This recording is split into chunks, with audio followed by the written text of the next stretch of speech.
नमस्कार दोस्तों, MD inspired YouTube channel में आपका स्वागत है। दोस्तों, आज के इस वीडियो में हम अच्छे लोगों के साथ बुरा क्यों होता है, इसके बारे में हम इस वीडियो में कहानी के माध्यम से समझेंगे।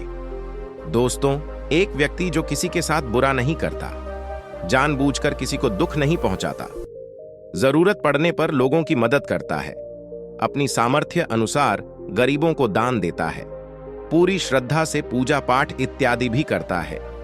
लेकिन जब ऐसे व्यक्ति के साथ कोई अनहोनी, बड़ी दुर्घटना, अन्याय या कुछ गलत होता है तो लोगों के मन में सिर्फ एक ही प्रश्न उठता है कि अच्छे लोगों के साथ ही बुरा क्यों होता है। तो आज हम इस प्रश्न का उत्तर जानने की कोशिश करेंगे, गौतम बुद्ध के जीवन से जुड़ी एक कहानी के माध्यम से। गौतम बुद्ध के समय में उनका एक अनुयायी हुआ जिसका नाम था महाकाल। महाकाल सच में एक बहुत ही अच्छा और धार्मिक व्यक्ति था। वह लोगों की मदद करता, गरीबों को दान देता, किसी के साथ अन्याय नहीं करता और बुद्ध द्वारा बताए गए पंचशीलों का पालन करता, अर्थात हत्या नहीं करना, चोरी नहीं करना, यह व्यभिचार नहीं करना, झूठ नहीं बोलना और नशा नहीं करना। इसके साथ ही वह बुद्ध द्वारा बताए गए ध्यान और साधना का अभ्यास भी करता। वह हर पूर्णिमा और अमावस्या को बौद्ध आश्रम में होने वाले उप औसत में हिस्सा लेता और पूरी रात बुद्ध के प्रवचन सुनता। ऐसे ही एक आवश्यक के दिन उसने उपोषण किया और रात को बुद्ध के प्रवचन सुनने लगा, और सवेरे जब बुद्ध के प्रवचन समाप्त हुई तो आश्रम से निकलकर वह पास के ही तालाब में नहाने के लिए चला गया। उसी रात उस गांव में कुछ चोर एक घर में चोरी करने के लिए घुसे हुए थे। जब वो चोरी करके भाग रहे थे तो गलती से एक चोर का पैर बर्तन से टकरा गया और बर्तनों की आवाज से घर के लोग जाग गए। चारों तरफ हल्ला मच गया कि गांव में चोर घुसे हैं। मोहल्ले के लोगों ने चोरों का पीछा करना शुरू कर दिया। कुछ देर तक तो चोर कहने जेवरात की पोटली लेकर भागते रहे, लेकिन जब उन्हें महसूस हो गया ये बचना संभव नहीं है, पकड़े जाएंगे, तो तालाब के पास से जाते हुए चोरों ने सारे गहने जेवरात महाकाल के कपड़ों के पास फेंक दिए और वहां से भाग गए। जब लोग वहां पहुंचे तो उन्होंने देखा कि चोरी का सारा सामान तो इस व्यक्ति के कपड़ों के पास पड़ा हुआ है। सभी लोगों ने महाकाल को ही चोर समझ लिया और तालाब से बाहर निकालकर उसे मारना शुरू कर दिया। वह कहता रहा कि मैं चोर नहीं हूं, मैं तो रात भर प्रवचन सुनकर आया हूं और यहां सिर्फ स्नान कर रहा था। मुझे नहीं पता ये चोरी का सामान यहाँ कैसे आ गया। लेकिन भीड़ ने उसकी एक न सुनी और ये कहते हुए और मारने लगे कि अच्छा, चोरी करने के बाद अब नाटक कर रहा है कि मैं अच्छा आदमी हूँ, प्रवचन सुनकर आ रहा हूँ। गुस्साई भीड़ ने उसे इतनी बेरहमी से पीटा कि उसकी मौत हो गई और उस मृत महाकाल के शरीर को वहीं छोड़कर लोग अपने अपने घर चले गए। सुबह जब आश्रम के कुछ हिस्से तालाब में पानी लेने के लिए आए तो उन्होंने महाकाल के मृत शरीर को तालाब के पास पड़ा देखा उसने, पर पता चला कि चोरी के आरोप में लोगों ने महाकाल को पीट पीट कर मार दिया। शिष्यों ने बुद्ध के पास जाकर यह दुखद खबर सुनाई कि बेचारे उपासक महाकाल को लोगों ने मार दिया। उसे उस गलती की सजा मिली जो उसने की भी नहीं थी। बुद्ध शिष्यों के द्वारा की जा रही अलग अलग बातों को बस ध्यान पूर्वक सुन रहे थे। तभी उनमें से एक शिष्य बुद्ध से पूछ लिया, बुद्ध, यह बात तो आप भी जानते हैं कि महाकाल कितना अच्छा इंसान था। उसने कभी किसी के साथ कुछ गलत नहीं किया, फिर उसके साथ इतना गलत क्यों हुआ?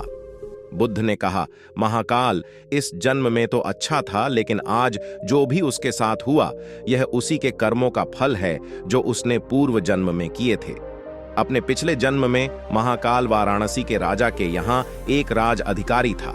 वाराणसी के पास एक बड़ा सा व्यावसायिक गांव था, जहां पर पहुंचने के लिए एक जंगल को पार करना पड़ता था। लेकिन उस जंगल में कुछ लुटेरे रहते थे जो कि वहां से गुजरने वाले राहगीरों और छोटे व्यापारियों के सामानों को लूट लिया करते थे। व्यापारियों ने वाराणसी के राजा से अपनी सुरक्षा की गुहार लगाई तो वाराणसी के राजा ने अपने उस राज अधिकारी को कुछ सैनिकों के साथ व्यापारियों से कुछ धन लेकर उन्हें जंगल पार कराने के काम पर नियुक्त कर दिया। राज अधिकारी महाकाल भी अपने काम को पूरी ईमानदारी से कर रहा था। वह लोगों से कुछ धन लेता और अपने सैनिक भेजकर उन्हें सुरक्षित जंगल पार करवा देता। एक शाम पति पत्नी का एक जोड़ा अपनी छोटी सी बैलगाड़ी में बैठकर राज अधिकारी के पास आता है और धन के बदले उन्हें सुरक्षित जंगल पार करवाने के लिए कहता है। लेकिन राज अधिकारी यह कहते हुए उन्हें मना कर देता है कि अभी जल्दी रात होने वाली है, इसीलिए वह उनकी और अपने सैनिकों की जान खतरे में नहीं डाल सकता। उन्हें जंगल पार करने के लिए सुबह तक का इंतजार करना पड़ेगा। वह पति पत्नी बहुत आग्रह करते रहे कि अभी रात होने में बहुत समय है, वह भी जंगल पार करा दे, लेकिन राज अधिकारी नहीं मानता और भी सलाह देता है कि वो रात भर यही रुके, उनके रहने और खाने की व्यवस्था वह खुद करवाएगा। पति पत्नी को मजबूरन उस राज अधिकारी की बात माननी पड़ती है। असल में उस राहगीर की पत्नी बहुत सुंदर थी, जिसे देखकर राज अधिकारी उस पर मोहित हो गया था। उस पर काम वासना हावी हो जाती है और जो व्यक्ति पर काम वासना हावी हो जाती है तो उसे सही गलत कुछ समझ नहीं आता। वह आसक्ति की आग में जलकर अंधा हो जाता है और यही उस राज अधिकारी के साथ भी हुआ। उसने उन दोनों पति पत्नी के रहने और खाने की व्यवस्था तो कर दी, लेकिन साथ ही वह उसकी पत्नी को पाने की तरकीबें सोचने लगा। उसे एक तरीका समझ आया। उसके पास एक बड़ा सा हीरा था। उसने उस हीरे को रात में चुपके से उस आदमी के बैलगाड़ी के सामान में छुपा दिया और सुबह होते ही हल्ला मचा दिया कि उसका कीमती हीरा किसी ने चोरी कर लिया है। उसने अपने सैनिकों को आदेश दिया कि हर एक व्यक्ति के सामान की तलाशी लेने के बाद ही उसे आगे जाने दिया जाए। सैनिकों ने तलाशी ली तो योजना के अनुसार हीरा उस पति पत्नी की बैलगाड़ी के सामान में छुपा मिला। राज अधिकारी उस व्यक्ति को सभी के सामने यह कहते हुए पीटने लगा कि मैंने तेरे रहने और खाने की व्यवस्था किया और तूने मेरे साथ गद्दारी की।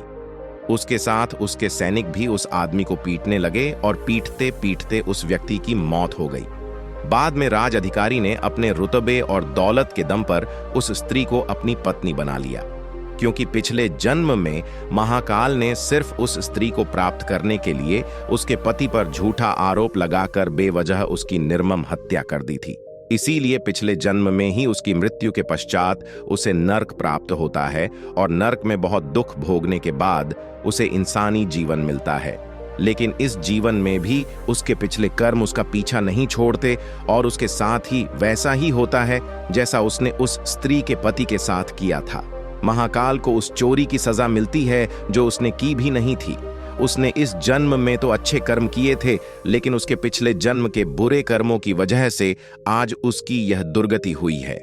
बुद्ध ने आगे कहा, तो फिर भिक्षुओं, अगर इस जन्म में किसी अच्छे व्यक्ति के साथ बुरा होता है तो उसके पुराने जन्मों के पाप ही होते हैं, जिनका फल उसे इस जन्म में भुगतना पड़ रहा है।